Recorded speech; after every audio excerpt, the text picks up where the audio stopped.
In this episode, we're going to show you guys how you can protect your mobile app name before you release it using the TS standard application. Now, again, the TS standard is slightly more expensive. It's $50 more, but it's well worth it because it gives you full latitude to provide your own description of goods and services for the mark. So you're not limited to the canned description of goods and services that are provided to you by the TS Plus application system.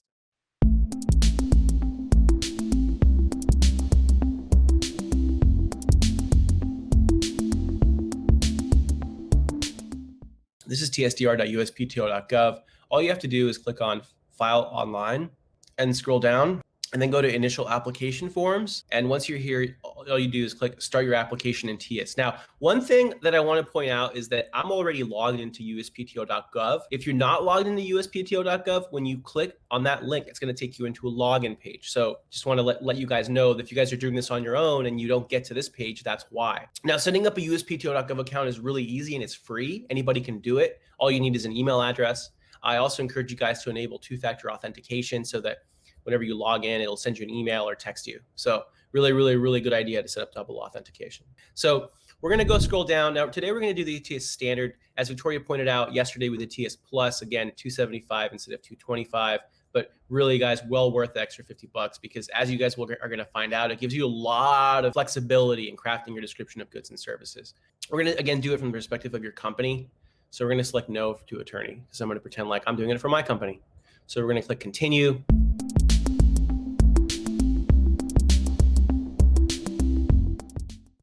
Now, the first thing you're going to do is you're going to input the information of the owner, the trademark owner. I'm going to go ahead and input our LLC name here. And then when we select the entity type, it's going to ask us for the state where the LLC was registered. So we're going to go ahead and select California and scroll down. Now here we're going to input our address information. So trademark applications have to indicate the owner, and with the owner, you also have to include the mailing address. So we're going to use our co-working space here to input this information and postal zip code. All right, now the phone number not required. You're going to get a warning though if you don't enter it. I like to not enter my phone number or fax just to reduce the amount of public information that's out there. However, if you're doing this for your company, it's not as big a deal. So if you're doing it for your company and you have a company phone number, I think it makes sense to use that. But again, some people like to keep it off and keep their phones off of scam lists. So I get it. Now, the one thing that you do have to enter though, and you don't have a choice, is your email address.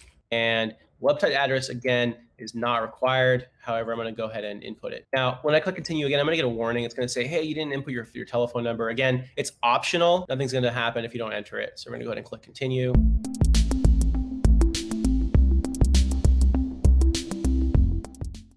For the mark, this is where we actually enter our mark. So just for fun, let's just do a quick search just so you guys can see how you do it. So again, you're going to go to tsdr.uspto.gov. You're going to click search trademarks, and then you're going to go to let's do it. We did a structured search yesterday. Let's go ahead and do a free form search today. Let's see. So let's do wheelbound. So waking up, and we're going to go under. We're going to look under class 9. And let's just look for live marks. Generally, it's a good idea to also look at dead marks because it's possible for them to come back online as long as it's within 3 years. So it's a good idea if you're being really cautious. But today, let's just look for live marks. We're going to click submit query.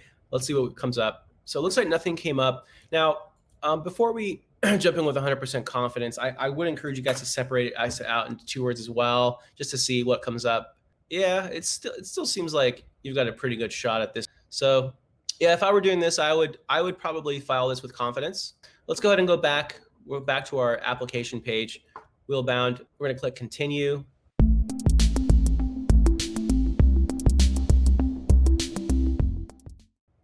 And this is the part where we actually get to take advantage of the TS standard application because this is the part where we get to enter the description of goods and services. And as you guys can see, we get to enter what's called free form text.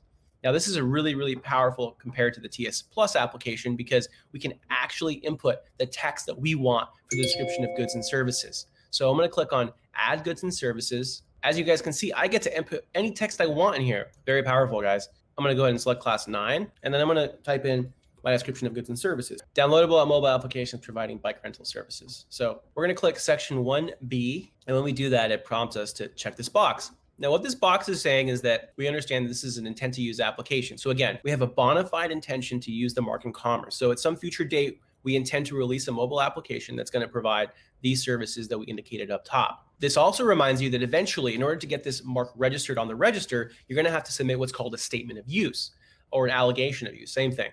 But basically, an allegation of use includes a fee per class. So right now it's $100 per class, and also a specimen. The specimen shows proof of actual use in commerce. So in this case, it might be a screenshot allowing of the App Store showing the name Wheelbound next to a button that lets you download the mobile application. This checkbox is just reminding you that it's an intent to use application. You're going to have to eventually show actual use in commerce in order to get this registered. So we're going to go ahead and click assign filing basis. And once we do that, we're going to see that we have check class 9. Here's a description that Victoria came up with right here. And then here we see on the right, it says 1B. So we're good to go on this front. So we're going to go ahead and click continue.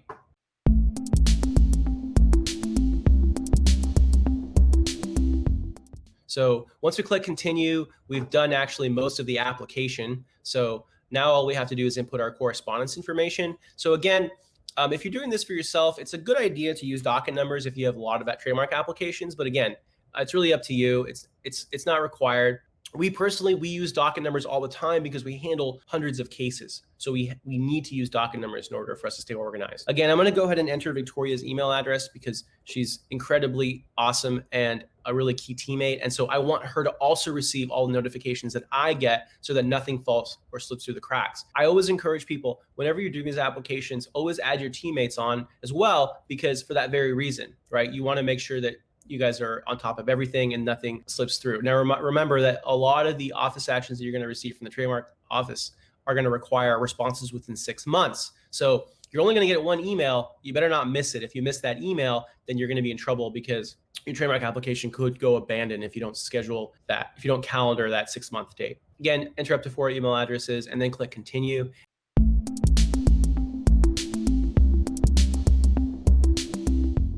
And once we get to here, this is the part where we actually get to sign the trademark application. So let's scroll down. Let's see exactly what we are committing to. So the first checkbox is the filing basis. So in this case, this trips up a lot of people because they see the first thing they see is actual use in commerce, but this is actually an or right here. This or applies in our case. So we're filing an intent to use mark in commerce. And we understand that we believe that we're entitled to use it, that we have bona fide intention to use it at some future date. And then these bottom checkboxes flesh out what an intent to use trademark application is. So one is that as far as we know, we have a right to file this mark. And in other words, there isn't some other person or company that has the same mark used for the same goods and services. This second checkbox is saying that there's factual support for what we're saying. And then the third checkbox is saying that we understand that we're signing under penalty of perjury. So willfully false statements could be subject to fine or imprisonment. So once you check these 4 boxes, you'll be able to move on to the next form. But all you have to do is now sign. Now to sign, all you do is input your name within slashes. It's really easy. Now, I get a lot of calls because we have our clients a lot of times validate these applications. And so they forget to add these slashes. If you forget to add the slash, it's going to get kicked back. When you click next, it's going to say, it's not going to allow you to go forward. It's going to say the signature is improper. So must have these slashes. Now, when you click date sign, it's going to auto-populate the date for you. Go ahead and all you have to do now is type in your name. I like to do the last name, comma, first name, followed by the initial, and then your position. So now remember, this is a company, so you probably have a title. So if it's a sole member, it might be president, CEO, or just president. Today, I'm just going to be CEO today. All right. And again, put your phone number if you want. I'm going to go ahead and leave it out. So I'm going to click validate.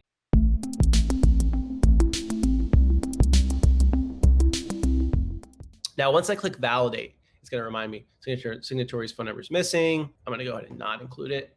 Now I'm going to go ahead and scroll down. Now, this is the last page before I submit.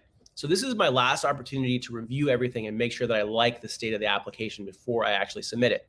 So I'm going to click on input, and I'm going to go ahead and look at the actual application. So again, this is Victoria's cool app name that she wants us to file on. And again, we're not claiming color as a feature of the mark. Remember, this is a word mark. So this is the entity owner information. So this is the applicant. This is our LLC. And again, it's a limited liability company in California. So you guys can do this for your own companies. And what's cool about these applications is you can do it before you guys even write a line of code. So really good idea to get the process started. Now here, this is our docket number, our contact. And again, I'm adding my teammates on here. Encourage you guys to do that as well. And again, this is my signature. So this application looks good to me. Again, it's $275 instead of $225. So it's a little more expensive, but again, well worth the extra 50 bucks. I'm going to go ahead and just show you guys real quick, that if you had found a mistake in the application anywhere, all you have to do is click go back to modify, and you can actually update any part of the application. Now, the real beauty of this is you can actually go forwards and backwards, and it saves all your information. So nothing is lost. So if I want to add a comma, or if I want to add one word to the description, super easy, not an issue. When I go forward, it's going to save all my information. So I don't have to worry about missing anything or having to re-input any information. So, oh, by the way, you guys can see the actual mark. If I click mark, it takes me to another page. And this is the actual mark as it's going to appear in the register.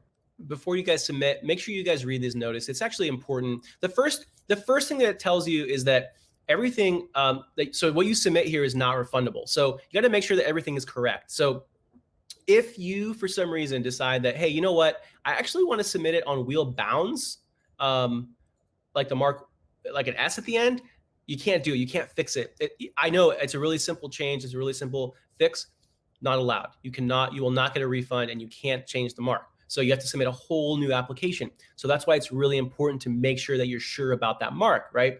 Otherwise, you're not going to be able to get refunded, and you're not going to be able to update it. So make sure that the mark is actually correct. Most of the other stuff can be amended, like the description of goods and services. If you got the class wrong for some reason, if you're doing it on your own and you got the wrong class, that can be fixed later. Even the examiner will help you fix that. Actually, they're very, very helpful to the trademark office.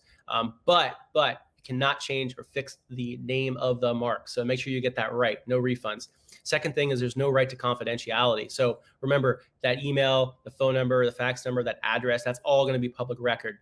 Which leads me to the third point, which is that because there's all this public information out there on applications that people have filed, there's also a lot of third-party private companies that scam applicants. So they send you scam notices saying that you have to pay a certain amount of money for your application to publish. It's all bogus. It's all a scam. They're just trying to shake you down. So I would also go to this, actually recommend you check out this other link, because it actually has sample letters that the trademark office keeps track of, so you guys can actually see what these letters look like, and so that you don't get scammed. And if you, for some reason, do get one of these letters, which is very, very likely, you can go to this page and look up by name that company that sent you that letter, so you can make sure that it's on this list, and that you'll be more confident that it's actual junk mail, and that you do not have to pay it. If you need to save the form, all you do is click Save Form, and it'll download what's called a .obj file. That .obj file you can then save and then upload. Let's say I want to file this application tomorrow.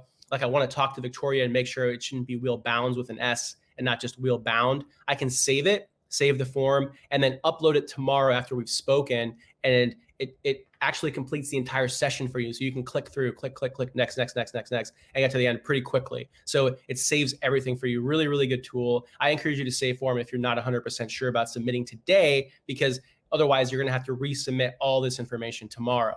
All right, so application looks good. We're going to go ahead and check the checkbox, and then go ahead and click Pay Submit.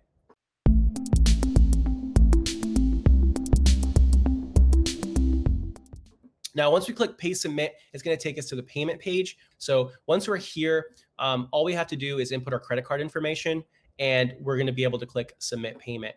What happens when you submit? So when you submit, you're going to get what's called a filing receipt. That filing receipt is going to include your application as filed, but it's also going to include your serial number. That serial number is very, very handy, because you can take that serial number and go to tsdr.uspto.gov and actually access the status of your trademark application at any time.